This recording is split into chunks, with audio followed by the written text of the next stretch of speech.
I think it's going to be a one-score game. Oh, really? Yeah. Sure. The Boks by 10 always reigns, which means we will win. But I think it's going to be tight. I've got a 26-18, an 8-point win for the Boks. It's usually Boks by 10. Proudly, Boks by 10, Zels. I did say Boks by 8. I guess I know my ruggers, eh? Mate, it does seem like you do know your rugby. How much money did you make on that, mate? Mate, I don't make money off rugby. It's unprofessional Do it to for make the love money. of the game. The love and the passion of the game. We also said go for under 55 points as a total. The highest, I think, ever between these two teams in Cape Town since 92 was 48 points collectively. It was 52 points. And obviously, 28 points, the highest the Boks have ever scored in Cape Town. Andre Pollard kicks a conversion, it goes to 30 points. And I just want to say thanks to James O'Connor. What a guy. He's your pick for Shaman's corner, isn't he? The Mike Shaman corner. Did it happen? Was it all a fantasy, a romance? Did he play for the Red Army? Did he not? James O'Connor, he realized. How did he miss us? He realized, I have maternal South African grandparents. And that South African came out in him. Wow! He kicks that, it's over. We're talking a very different show today. Speaking of very different show, mate, I know that the Boks were not overwhelmingly convincing on the weekend, but to come into a Monday show like this, less than 2 weeks from the biggest test of the season, and you're wearing black and white. Just talk us through it. Well, I'm not in mourning for the All Blacks. As you'll see, the insignia here says Boks by 10, baby. Do it And by 10. Boks by 10, and that's the campaign we're going to be running for the next couple of weeks with our collab partners Avant. And that's their prediction. It's our prediction. It's Boks by 10. And if you go and purchase a bottle and you put the Keo Zels code there, you will double up. And they will even send you a bottle of their VSOP on the house that morning after we beat the Boks, after the Boks beat the All Blacks at Eden Park on the 6th of September. We've got 2 weeks to talk about this game. It's like a World Cup final. It's building up to it. But I did have the great pleasure of being at Ferrari Scordio on Saturday morning and hosting George Gregan, one of the founding members of Avant. And we had a great chat about rugby. I mean, world-class act, 139 test matches. He said his heart wanted the Wallabies to win. His head said they would definitely be South Africa, and he just felt it was asking too much for this young Australian side that had lost a few players to actually go out and beat the Springboks. But I think, like him, myself and you, we expected a bit of a backlash, and it really wasn't the case. No. So I picked the Boks to win by 15 or 16, actually. I think I said 27-11. But Australia was right in that game, matey. And if JOC gets his kicks, it's a whole different ball game. I suppose that's the nature of professional rugby. It's not about the ifs and buts. It's about what actually happened. And we got it right in the day. Polly, thank goodness, came out of the freezer, having played about 3 minutes of rugby in the last 4 years, and kicked his kicks, took control of the game, and just reminded everybody why he is our best test fly-half. If you look at the Wallabies, and I mean, they were outstanding that third test against the British and Irish Lions. We fought with the Lions not at the races. They'd won the series. Then hung in there for 20 minutes at Ellis Park, 22-0 down, came back 38 unanswered points. Credible victory. Came to Cape Town, again, 20 points to 7 down on 35 minutes. They just became stronger and stronger and stronger in that third quarter. And as I say, James O'Connor's kick goes over. It's 24-23. I think the Boks are gone again with 10 minutes to go. When you're at the ground, you see that momentum shift. You see the heads drop. You see the Aussie Lunds just pump a bit harder. I've been so impressed with Australia over the last fortnight with their management, with the head coach, Joe Smith, with the players on and off the field. They're a class act, and they're a class bunch of players as well. And they, in every test match, except for the first 20 against the British and Irish Lions, and that period when they were 23-5 up and they let the Lions come back in the second test, they have just got stronger in every match. Is it conditioning? Is it because they're playing pretty much the same squad every match? Which brings us the question back to the Boks. I got during the match, someone like that. We're playing like an invitation 15. Well, we are an invitation 15. We play once every fifth test. Exactly. Do you attribute a lot of the lack of cohesion with the Boks down to that, and the absolute certainty that the Wallabies have played with in the last 2 weekends in South Africa, down to a familiarity of who they know who's playing? They look structured, they look certain, and we look so uncertain at Ellis Park and also in Cape Town. Yeah, look, I think Australia reminds me right now of where the Boks were in the early days of Rassie's tenure. desperate for victory, willing to do whatever it takes, play whatever rugby it takes. We just need to start winning. And if the coach says jump, we jump. If he says lie down, we lie down. And so what's come out of that is Australia have got a cohesion and a single-mindedness about what they do and a belief in what they do. And everybody is looking and running in the same direction. And I think that's the opposite of where the Boks are now. Without regurgitating the whole backstory, the Boks are in a space of limbo between player personnel and in terms of tactical and strategic identity. And so that, like I said to you over the weekend, we went from being the best power team in the world to now being a medium power team and a medium expansive team. And that's brought Australia closer to us in terms of the quality of the output that they can do, because they're 100% invested in their game plan. And I think the uncertainty that you're seeing in the Boks now is related to some of the personnel changes you mentioned earlier on about it being an invitational team, and then tactically us exploring different avenues of approach. And so we definitely, by virtue of that fact, brought Australia closer to us, made it for 2 tight games, Australia winning 1 and looking like they could win the second. And I think the Boks are taking strides towards finding out exactly who they are and how they want to play going forward. But they do look like a team that's confused with identity. Totally. Speaking to George Gregan before the game at the Avant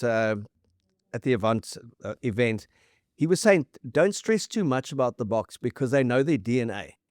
When push comes to shove at a World Cup, they'll go back there into a quarterfinal, semi-final, final, and they tend to win it. They know how to win World Cups. They played in 4 finals. They won 4 finals. He said he appreciates what Tony Brown has brought and what he's evolving with the Boks setup. They've just got to find the greater balance in their approach. But why the world will be on notice with the Boks is if you can stop the Bok one-off runners and stay in the contest, you can normally beat them. He says because they traditionally didn't have anything else to offer after that.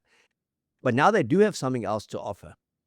His thing was also they just need to be a bit more settled and to get the cohesiveness going, to play a bit together a bit more. But he also understands the thinking of guys who have won back-to-back World Cups, managing players, managing workloads. But the mistake he said Eddie Jones made was he wasn't in the now in 2023. He culled some big-name players a year too early. He brought in youngsters who are now coming through, so his focus was on the British and Irish Lions and the 2027 World Cup, which is going to be in Australia. And I think Russie's sitting with that. Does he cull this year or does he cull next year? When does he cull some of these senior players? Because I don't think they're all going to make it. It'll be unrealistic to think these guys are 33, 34, 36, 37. A group of them can make it through to 2027. So does he play to win test matches now? Does he integrate it with the youngsters, with new combinations? But it certainly has depowered the Boks this year. Playing a different pack every time, playing different halfbacks, playing different back 3. They just don't have, and when I talk about that Bok clash, there wasn't that intensity, that like 27 up, but they've gone out. It was down to Pollard, good game management. They were risk-free in the beginning, the Boks. Yeah. Yet still coughed up some very, very soft tries to Australia. And Australia, so outstanding how they manipulate space, find those wide channels and find the mismatches. It was like watching some of the great Brumby and Australian teams of the early 2000s, late 1990s, play against South African sides who just looked so unsure about defensively what approach. Are they rushing? Are they drifting? Are they backing the guy on the inside? Are they doubting the guy on the outside? And I had myself thinking, Jacques Nienaber, where are you? Well, that's exactly right. I'm so glad you mentioned his name, mate, because that's the perfect opportunity for me to say my say on this. So the Boks won't win the next World Cup without Jacques Nienaber. I can tell you that straight up. Rassie and Jacques together are the winning package. And Jacques has got to come back and be the defense coach for the Boks to win the next World Cup. I think Rassie knows that better than anybody else. I think Jacques knows that. I think Jacques does come back, as we said last year already. And, without giving Rassie too much credit, if that's possible, I think this is part of a much bigger plan that Russ has had. And we spoke about it last year when the Boks started playing around with Tony Ball tactics. And we said the Boks couldn't play from 2018 to 2027 percentage tactics, playing the numbers, outright physicality, throughout that entire span, I doubt you could have kept everybody on their toes and interested while also growing the depth that way indefinitely. I think Rassie has gone on this exploration, this adventure of tactics with a longer term view in mind. And I don't think the longer term view is necessarily for the Boks to reinvent themselves and be this attacking team that we see them trying to be now. I think it's part of a much bigger picture, a much bigger layered picture. So it's just my theory. I've got no information on this. This is just me making an observation from the sideline. So I'll start biggest picture, right, is world rugby and South African rugby. And South African rugby has been very successful playing almost no rugby, being overtly physical, brute force, maul, scrum. And you spoke about George Gregan and the Boks needing to have a plan B. The Boks don't need a plan B.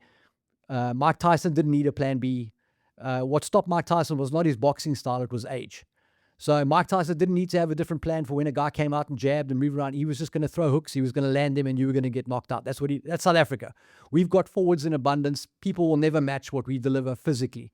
So big picture, South Africa's on the radar. At least it feels like we're on the radar, targeted by the law changes to try and take the sting out of the maul, make it easier to defend mauls and to stop scrums. And if Rassie had spent the 8 years between 2018 and this third World Cup playing maul first, scrum first rugby, I think he knows that World Rugby are already making moves to try and depower those things. I think he knows that would have accelerated. The Boks have conspicuously gone away from the maul, and the scrum is not the launch pad it was in 2023.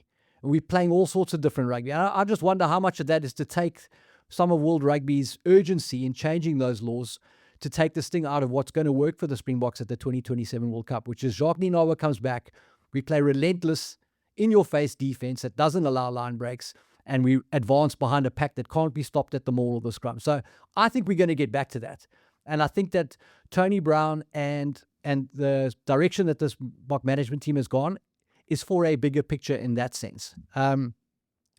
That mission that we've gone on, as we warned last year, you don't use the same players to play that game. And for the casual rugby fan, you think you can just switch between game plans every week. It doesn't work like that. You've got to be in a particular mindset to play a particular kind of game, and you have to have been getting reps in an offloading game for that offloading game to fire. And then when you switch back to a game where you never offload and you just got to be the most precise and accurate cleaner to not give away penalties, that's a different mindset. You don't just change that in a team talk like, hey guys, we're playing plan B this week, and then everything works. You have to play it. That's where the cohesion comes in. That's exactly what cohesion is. So I expect the Boks to go back towards that. I think Jacques Nienaber is going to come back to town pretty soon. I think Tony Brown has done a great job doing what Tony Brown does. And for people who want to hold Tony Brown accountable for the bad things that are happening at the Boks or whatever their perception of bad things, Tony Brown is doing what he was hired to do, and he's a great attack coach. The attack does look better. There are times where the passes are fantastic. But the reality is the Boks are not going to win the next World Cup with Eben Etzebeth offloading and running and passing. We need to see Eben get back to grabbing Oaks by the scruff of their neck and looking deep into their souls, and that is the heart of Springbok rugby. And I think we will start to veer towards that. I think all of this last 18 months is going to be cut into clips so that when we start veering back to that, he's got lots of evidence to say, boys, this is why we don't play this game. This is why we play Bok rugby. All right. So you're talking about the power game, and Stecco been with us from the beginning. We always do their power plays of the week. You have yours about sustainability, energy. I have mine. Wilco Low, for me, he is power play. He is Springbok rugby, strongest scrumming tight head in the game. I had the good fortune of meeting his mom, dad, sister, and brother-in-law. Wonderful people. Teresa de Toy Low, policewoman for 30 plus years. Wow. Just salt of the earth people. And they weren't sitting far behind Wilco, and they weren't sitting far from me in the press box. And on 1 minute, I kept on screaming, put him on! Put him on! Came to 40 minutes, get him on! Our scrum was basically going nowhere. We weren't going backwards, but we certainly weren't going forwards. And again, no disrespect to Tommy DeToy, who went in at the tight head. But when Wilco came on 61 minutes, within 3 scrums, we had 2 scrum penalties, and you just knew that he was going to get us into a position that could take us beyond that 1 score differential that put us in trouble with Australia. So when I look at the game, the collective, he was only on for 18 minutes, but Wilco Low is my Stecco. Power play of the week. We're going to get to yours now. But if you go onto our WhatsApp channel, onto SA Rugby Magazine's Facebook pages, you tell us who you thought was the Steco power play, and you can win 2 PS600 portable power stations. Fantastic. Great prizes. We always give great prizes here. So we're not just here for great rugger banter. Boks by 10, get our T-shirts. Yes. Get our T-shirts. Macron, Boks by 10. It's going to happen, guys. It's going to happen. It's going to happen. I wasn't so bullish in the Uber drive home, which took me forever. From Cape Town Stadium, Gav Rich gave me a lift into town. Gabby! And one of the icons of rugby commentary and journalism in South Africa. Lovely to sit next to him during the game. And then I got home and I watched those All Blacks 11 to 1 in the morning with the Jägermeister and a castle beer. And I went to bed a lot happier about life and about going to New Zealand, because Gav had done an interview with Brendan L on their podcast, and saying, Brendan, a lot could change in about 4 hours' time if Argentina does beat the All Blacks. Gav knows. Gavy knows his rugger. He's been around forever. Yeah. And I think he was on that first trip in 1906. I mean, he drove there, though. He didn't go on the ship. Exactly. Yeah, stopped at Wimpy on the way for a burger. But yeah, all of a sudden, the woes of the Springboks look a little mate, less I need intense. to name my power play. I want to name my power play right now. I'm going to get back to your power play, mate. Okay. Don't try to skip over my power play, mate. You see, he doesn't want to go with the power guys, eh? He likes big guys, he doesn't go with the power guys. So who, Zelzy? Mate, your one was a power play. Nobody loves Cracho Libre more than I do. Love Wilco. I've been calling for him to come into the squad for years. But my power play was powerful in the context of the game. When Andre Pollard just side-kicked that thing to the corner, perfect cross kick over the cover defender, mate. And he was there, Kanan Moody, the highlight of his performance. Probably not his best day at the office, but he started well, caught that ball, dotted down. Try time. It's try time. It's try time. I missed old Mornay out there, but I tell you what I don't miss, eh? So that is Zels' Steco power play. You go onto our social channels, tell us who your one was, and we'll spin that wheel and you get to win something from courtesy of Steco. What I can't stand, Ellis Park and Cape Town, I can't stand the music that gets played mate. every 10 seconds. It's just, and he called me Boka. It's not even that. I'm missing ole, ole, ole. That's how bad from the crowd. That's how bad it is. You know, and the way they announce the teams, it's like a wrestling match. They're trying to take this Americanized WWE and put it into our rugby. It's a shocker, man. I actually want to watch a game of rugby, feel the buzz of the crowd noise when the crowd goes silent, when the crowd gets up. You know, they say visiting teams, when they're playing well, they silence the crowd. You can't silence the crowd here anymore because the DJ silences the crowd. And it's not particularly enjoyable to listen to. No, true. And you know, the only thing that wasn't there was Jimmy Stonehouse singing Sweet Caroline. Now we're on the attack. There's a pause, and then some crazy clip of music gets played. Yep. And then line out scrum. Let's just start. I mean, it's just do something about it. Give us back the essence of going to a game and make those ticket prices cheaper as well. Exactly. I mean, I was stopped on the way into the ground, on the way out of the ground by every second person to say, go speak to Mark Alexander, Rian Oberholzer, and ask them, why are they charging us these kind of prices? It's a family of 4. It's 10,000 Rand to go into a stadium to watch the Springboks. And you know that South Africans are? And to go watch that when the performance isn't very good. So there's been a lot of critique aimed at SA Rugby. Initially, I said the prices are fine if it's aimed at corporates, but for the person in the street, for the you and me's, if you're not sitting in the press box, it's just near impossible to pay those kind of prices to go watch the Springboks play. They got one more test match. It's in Durban against the Pumas.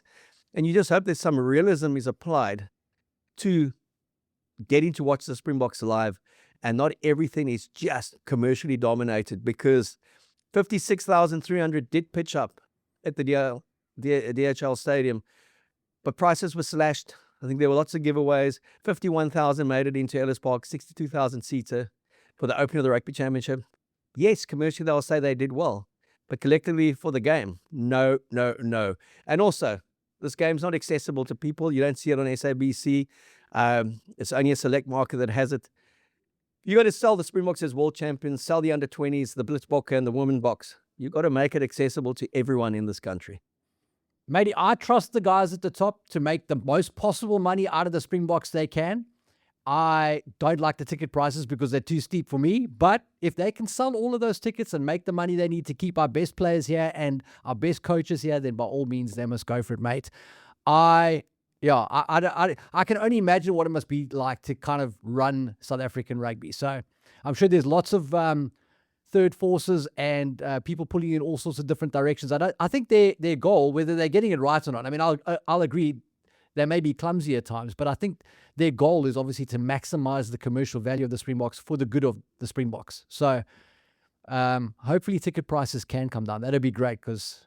But you trust in the boys in charge, eh? I'm trusting the boys in charge, mate. All right. You got to trust Rassie. You got to trust Mr. Alexander, Mr. Oberholzer.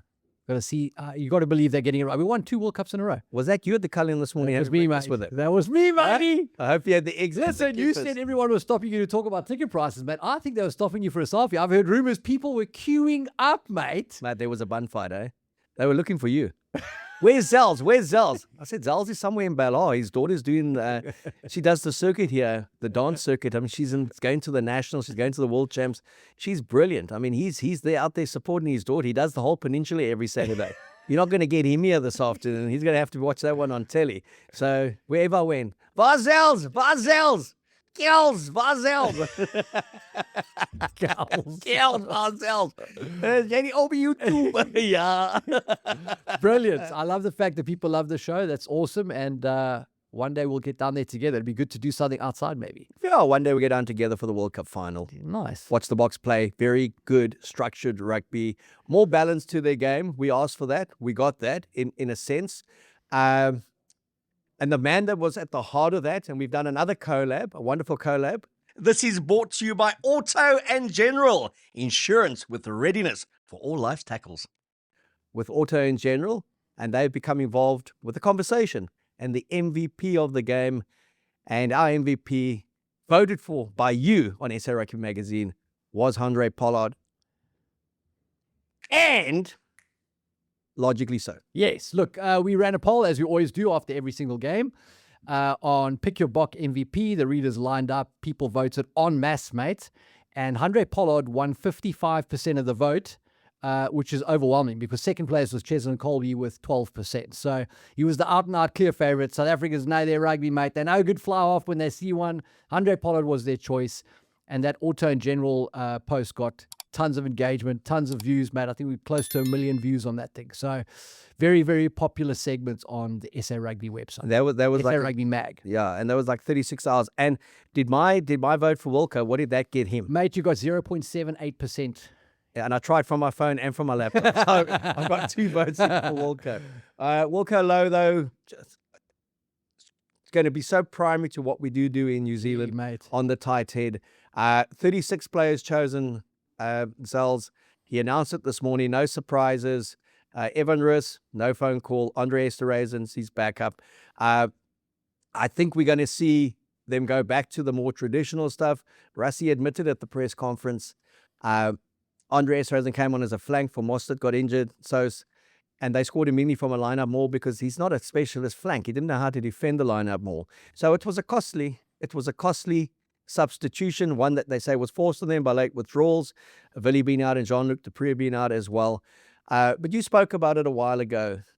You don't have to be innovative and clever at every turn. You don't have to pick Van Swan to pull up in the line-outs as Laurie Mainsted or John Hart had John Aloma jumping at 2 as a decoy and then took his most attacking weapon out of the game. Nothing wrong with being a bit conservative and playing the percentages, and I think we will see that in New Zealand with this 36-strong squad. Of all the things, for me, the biggest surprise is we know Jasper Wiese is only available for Wellington, but no Kobus Wiese. They moved him to 8 against Georgia. He was going to be the next big thing. He hasn't played since. No, exactly, mate. Exactly. That is a surprise. I thought he did great with the opportunities he had. They seemed to invest a lot of time and effort into that. And now we seem to be, again, it comes down to what are you trying to achieve on the field tactically. If you are playing coast to coast and you are trying to be expansive, having the mobility of a guy like Kwagga at 8 and Sia at open side and Eskom in the mix, that does validate that kind of game plan. So the omission of Kobus suggests maybe they're not going front door. I don't really know what the plan is. There maybe Peter Steph the Toy is going to line up at 8. Who knows? On Andre Esterhazy, mate, I worked for a facilities management company in the mid-90s, man, as a teenager with this crew. And yeah. And so one day the driver didn't show up, so I jumped in behind the wheel, and there I was driving around Cape Town, a 3-ton truck, 19 years old, bombing around at top speed. And we got the job done and we got home. It did not make me a truck driver, mate. Even though I was a hybrid, I'm not a truck driver. Neither is Andre Estanes, and he's not a loose forward, mate. We just want him to be a We centre. just want him to be a sensor, mate, if we could just keep up with that. So, look, it's a fantastic squad. I am not of the opinion that these last couple of tests have shown that players are over it, out of it, done, finished, spent. I think all of the players are betwixt and between in the game plan. I think a lot of guys are freestyling and freewheeling, and there's some detail that's potentially lacking and a bit of confusion. And I think once the Boks revert to a clear, singular plan, I think you're going to see a lot of players snap back. Having said that, the clock is ticking. Dukes, I would consider probably a mate, a guy I've played a bit of touch rugby with, love the guy. But even a guy like that, the clock is ticking. I thought he was solid on the weekend. There's sort of contrasting views on how he played. I thought he got us across the game line. And he's another guy who probably just needs to play more rugby. But the concern with me with Oaks that are middle-aged like that in rugby terms is that the bounce back from injuries is much longer. And when a guy gets injured at 35, he's probably done. Whereas if you're 23, 6 weeks, you're back on the field. So that's where the transition in personnel has to come, I think. Well, if you look at the Barbarians game and then the 3 test matches, 2 against Italy, Georgia, the 2 against Australia, Rassi's changed 10 into the starting 15 every time and 12 on average to the 23. Now, you look at the 23 that played, or that was originally selected. So, Billy was at fullback, Jean-Luc was at 8, okay? So, let's say they had an original selection in a 6-2 bench. How close do you think the Eden Park 23 will be to that? That's a great question, mate. I honestly have no idea whether he's going to start Mani or Andre. I've got no idea whether we're going to go Grant Williams or Kobus Reinach. The options are kind of endless with Rice. If he was aiming for unpredictability, he's got it. But I think he's also made a lack of certainty in the team through that, Yes, the other team doesn't know what we're doing, but we don't know what we're doing. And I think that can be a problem. So if he rolls out the big guns, if he goes Kobus and Andre, like you suggested, off air, like that might be a possibility. Just put the ball up, play the percentages, go. I think that can be successful for the Boks, and I wouldn't be shocked. But if he goes Grant Williams and Mani and tries to dazzle the All Blacks to pieces at Eden Park, I also wouldn't be surprised that he's done that. You just don't know with this team. Well, I'm going to tell you what I would go at Eden Park, because this is the test we've been building to in terms of a starting 15, and I would go with a 6-2 bench. And that forward makeup is up for discussion. We have several options there. And my 2 backs would be Sasha and would be Grant Williams to come off the bench. Given who's going to be on tour, and also that Jasper Wiese is not available, I would go with Willie Leroux at fullback just for that experience. Obviously, Cheslin on the wing with Mapimpi, Dukes and Muscletech in the midfield. I like that. Polly at 10, Reinach at 9, Oxenchair, Malcolm Marks, and Wilco Low. I would go with that, and Bongi would be on the bench. So those would be my 2 hookers. Okay, Lutz and Eamon to start. You probably have Achia and Ruanokia on the bench. Sia, if he's fit, Peter Steph de Toy, and then the big key at 8, I would go if he's fit, Jean-Luc Dupree from that group that's there. And I think that 15 plus what would make up that 23 It's a great team, is a very solid team that knows how to play to the DNA of South African rugby, Springbok rugby, but also can come and change their game in the third quarter with who comes off the bench. Spot on. And I would feel that that's a team that can go beat what I saw in Argentina representing the All Blacks. Yeah, totally. And I mean, so you picked a team there that we both agree could probably beat the All Blacks at Eden Park. We backed them to do it. And when you say that in the context of who's injured, I mean, consider the guys that are not available to Rassie right now. Between Cam Hanekom, Jasper Wiese, Ulrich Lowe, the injury list is long and substantial. Gerard Steenekamp is a very underrated oak who's missing. Massive quality backup loose head prop. We're trying to get Bongi back to form, so we're playing with Amanus Fanamava as the backup hooker at the moment. There are quite a few guys missing. When you put all of that into the context of it, it's a hell of a thing that we are able to pick a team that we think can give the All Blacks a run at Eden Park and kind of validates Rassie's depth building mission. And this could be the year of history. The Wallabies, 1963, they won a game the only game ever at Ellis Park. No one gave them a price. I said Boks by 15. You said Prodi by more. 22-0 down. They score 38 unanswered points, and they are history makers. We haven't won at Eden Park since 1937. It was the great Boks team that went over, won the series 2-1. They came from 1-0 down. They won the series in Australia. They lost one match out of 29 on tour. They're away from home for about 6 months. Now, that was a tour, okay? I mean, that's one of the greatest to have ever left these shores and come back, the 1937 Springboks.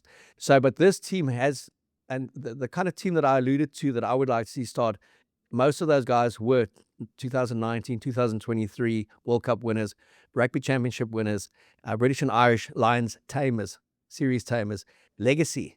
That's to be the team that has got to go to Eden Park and end the 50-test unbeaten record. Not a kind of indifferent England side or the Pumas on a good day, but the Springboks. Totally. It's kind of like written in the stars that we got to be the ones, Boks by 10 to do it. Okay, get your T-shirt. Terms and conditions apply. You gotta love it, man. It's all black. Boks by 10. Oh, It's our slogan here on the show. love it. If you don't know that already. Looking at the holistic standings, the All Blacks are top by a bonus point. It's followed by Australia and then ourselves and Argentina. Los Pumas. What a victory, eh? Glorious. Hey, Ricky, what do you think? Incredible. Mate, I just love to see those South Americans just run from everywhere, man. They just express themselves. They don't hold back.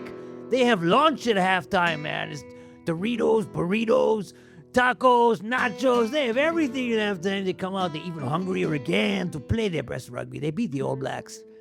A glorious victory in Buenos Aires. Lots of carne, lots of meat there, okay? Exactly. Pablo Matero, just incredible game. Fire, Got mate. your bars. Mate, and I'll tell you this. Let me tell you this. Okay, Thomas Almanos aside. Santiago Carreras is a problem, man. That guy can play. He is a real problem. The Pumas, Los Pumas, have got a lot of options at key positions. And when they decide they want to do it, those guys are hard to stop. And, I mean, they've beaten every Tier 1 nation now in Argentina. Incredible. They've also lost to nearly everyone in Argentina when they're not on. That's I it. think that's the frustration. it. They go and lose those 2 tests against an England side missing 12 players with the Lions tour. They then take 20 points against the All Blacks, concede 6 tries in the opener, 3 more tries. They come out in Buenos Aires. And even though it was 13-6, 2 tries to 0 to New Zealand after 20 minutes, the momentum of that whole game was with Argentina. Yeah. And they just built New Zealand, stupid yellow cards, down to 13 at one stage, Sever Reese at the end of the game, but no power, no kind of fight back from the Kiwis in the physical stakes. And we've seen it a little bit too often under Razor Robertson. And Argentina get an historic win that makes this a rugby championship absolutely Wide open. wide open. Wide open. A bookie's dream, A bookie's dream. a punter's nightmare. Yeah. Someone asked me, where do you rate it at the moment? So after a fortnight, I'm going to ask you for your rating, then we'll kind of discuss the All Blacks a little bit more. I've got Australia at 7 out of 10 for their 2 tests here. Got New Zealand at 5 out of 10. I've got us at 5, and I've got the Pumas at 4 out of 10, okay? For where both teams are positioned at the moment. I think Australia can potentially get up to an 8 if they do 2 good home tests against Argentina, and I think they can beat the All Blacks in Perth. I don't know if they're quite there yet to beat them in New Zealand. We can certainly get up to an 8 with some convincing displays. And I think New Zealand, probably 7 is going to be the max for them. Argentina to a 6. But if you rank the teams unexpectedly, I would say the team that's the easiest on the eye, the team that looks the best coached, best managed, and actually just looks the most certain has been the Wallabies. Definitely. In terms of what they got out of this tour, I'd given Australia a 9 out of 10. I mean, to beat the Springboks on the Highveld and then run them close in Cape Town back-to-back weekends, in spite of injuries, for me is massive. The only way they could have done better on this tour is to win both of those matches. I thought they did themselves very proud. They've taken massive steps forward. Argentina, again, it's 3 steps forward, 2 steps back. So underwhelming in the first one, and then a historic victory. Now, historically, those guys struggled to back it up. So it's going to be quite interesting to see how they come out of that when they play the Wallabies. How does that look? Can they pick themselves up for the Wallabies like they did the All Blacks? I think in large part, as much as I love to see the All Blacks lose, the referee had a big influence in that game. You know how much Nick Berry loves Rassie. They've got a long storied history together, huge mates. And I just wonder whether some of those yellow cards, which to me were very dubious, was just him trying to keep the Boks in the Rugby Championship and help his old mate Rassie. So I think the All Blacks will bounce back in a way that might have stung them stung them awake, because they'll know they were good enough to win that game. Even though the Pumas didn't score a million points while they were reduced to 13 players, the All Blacks will come out of it. I think that was just a bad day at the office, much like the Boks would have felt after Ellis Park. So I expect the All Blacks to bounce back. They definitely got their backs to the wall. They're at their fortress. They cannot possibly be more motivated than they will be when we play them at Eden Park. And the question is just about the quality of the players. They've got injuries at halfback. Some people are saying bring back Aaron Smith. And they've got question marks around their physicality and their selections in the back line. Rico Aoni's probably top of that pile. And they look very beatable without Will Jordan, when he was off. So South Africa are going to grow and grow and grow as this competition goes. I think we may have got our timing a bit off in terms of arriving at the Eden Park test with cohesion and momentum. So I think that's going to be a tough one. But I think as the season goes on, the Boks are going to get more and more imperious. And injuries aside, they're going to be ferocious the more we play together. I love your positivity, man. Rigger Paul, who writes for the New Zealand Herald, one of their leading columnists. Yeah. Dirtiest and dumbest. I saw that. That's how he described the All Blacks at the moment. The dumbest team and the dirtiest. Mate. And Razor Robertson, even the calls are saying, bring back Fozzie. For me, he has been the biggest anticlimax. It's his 5th defeat in 2 seasons, but it's not the defeats. It's the way they lose, and it's the kind of selections. They've been conservative.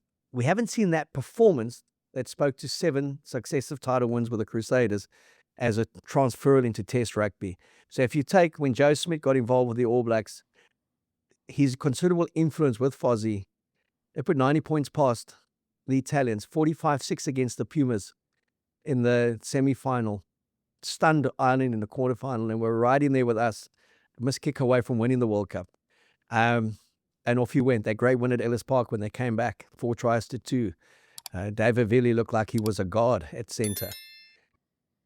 It just hasn't happened for New Zealand since Razor went up.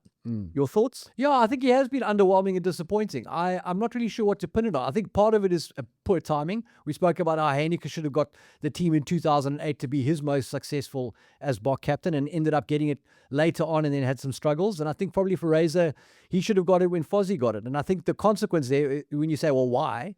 I think probably because the culture transfer he would have had if he'd taken over then would have been the Crusaders team. But by the time he got the All Blacks, that Crusaders culture had changed, disappeared, and the core of that team wasn't quite the same. And I think also, and I don't know this for a fact, this is just observation, I'm not sure how, I think Razor's a visionary. I think he's a guy who talks in concepts and ideas and style. I'm not sure how much of the detail he brings to that. Maybe he brings all of it. I don't know. But I get the impression like a guy like Jason Ryan has been key to the All Blacks consolidating and finding their feet again, because I think he's probably more of an on-field details guy. Probably not as good a beatboxer or breakdancer, but he can bring some of the details that the forwards need to actually produce output on the field. So I think Razor's a guy who needs a support staff that is 100% invested, pushing in the right direction, agrees with the vision, and knows how to transfer the vision into details that can be communicated to the players. And I think the Leon McDonald come and go thing hasn't helped, and then injuries has played a major part. Obviously your halfbacks, your fullback, or your drivers in terms of how you want to play from a game management point of view, and they've had injuries there. We still don't have an answer around who the best fly-off is in New Zealand. The guy we think should be playing there is in Japan. So I think all of those things, along with him taking over a team at a time where their tight five has got the biggest question marks possibly in New Zealand history, I don't know, have all contributed to this soup that we're seeing from New Zealand, where we're used to seeing sort of steak and peas. But it does make for a wonderful rugby championship. Wonderful. So ordinarily, we play Argentina twice. Yeah. They play Australia twice, and they get those games out the way. And the championship is pretty much going to be decided Boks against the All Blacks. And it's in South Africa, we take it. In New Zealand, they take it. Now it's just a completely different format. All Blacks travelled first to Argentina, 1-1. Australia travelled here, 1-1. Argentina now goes to Oz, we go there. And by the time it comes to the tail end, it's still anyone's kind of competition. True. And the Rugby Championship has been crying out for that for a long, long time, that it's not determined midway through the championship. Spot on. But a week ago, watching all the podcasters in the world in New Zealand just absolutely reveling in 38 unanswered Wallaby points. And a New Zealand side that they thought were poor, getting 40 against Argentina. And just watching, I had to stay up till about 1:30 in the morning just to see some of the reaction. And just absolutely stunned that an All Black team could take such a beating. And it really makes for a wonderful build-up to the 6th of September. Absolutely. Because we've been humbled in South Africa. I've been humbled by the Aussies in Johannesburg and the way they kind of backed it up. Kudos to Joe Smith, Mike Cron, and the leadership team and the players for what they produced in South Africa. And it's like, are we really that good? South Africans are saying. And the Kiwis, publics are saying, they just, Boks have got to win this one. Yeah. So you got 2 of the heavyweights, 7 Rugby World Cup titles between them, the greatest rivals in the game. And both these sets of supporters are saying, I don't know. I think you said it earlier.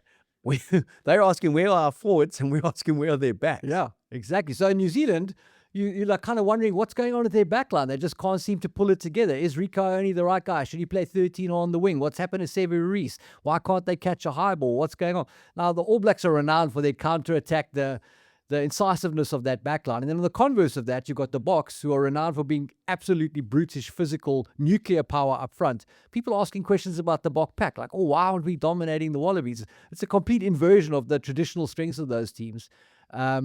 So, yeah, I mean, I can't wait. Everyone's looking at who's going to win at Eden Park. I'm looking at who's going to lose, mate, because whoever loses that game is going to be overtaken by whoever wins between Argentina and Australia.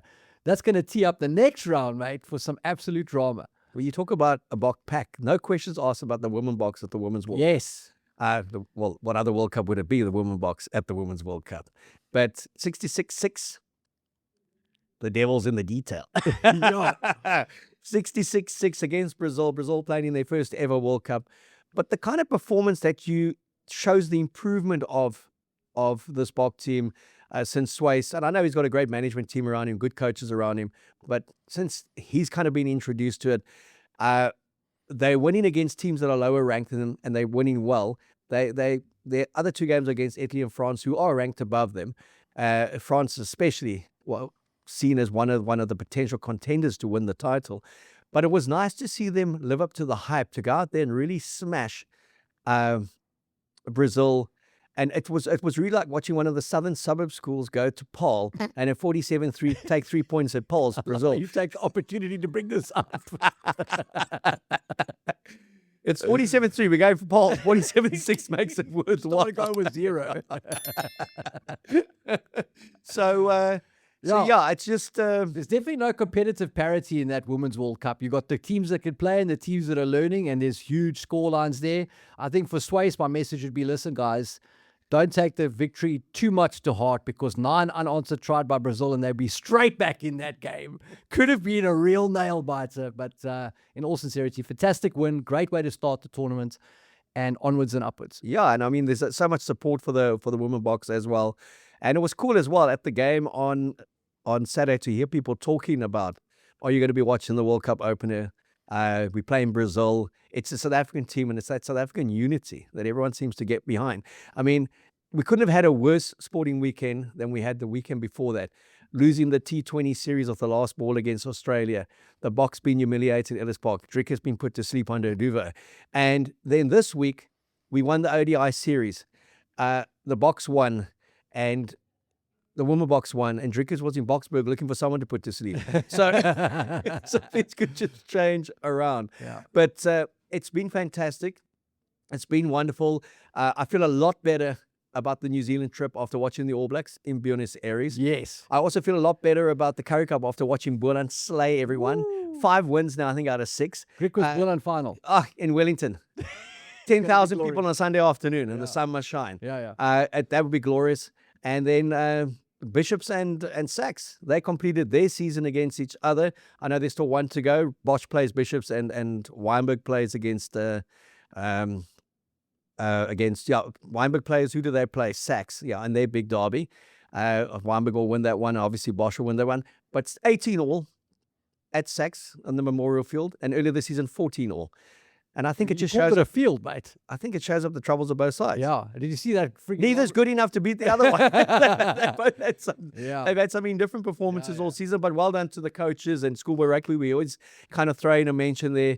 But the biggest one for me, mate, the biggest one for me is the way you guys acknowledged, 55% of you acknowledged that the Boks SA Rugby magazine, powered by Order in General, the Boks MVP was Andre Pollard. He's gone past 800 points. He's edging closer to Monty's 897. He is still the man. He's still the perfect 10. This show was powered by Auto in General, backing champions since 1985. Insurance that's never not there. Licensed non-life insurer and FSP. T's and C's online.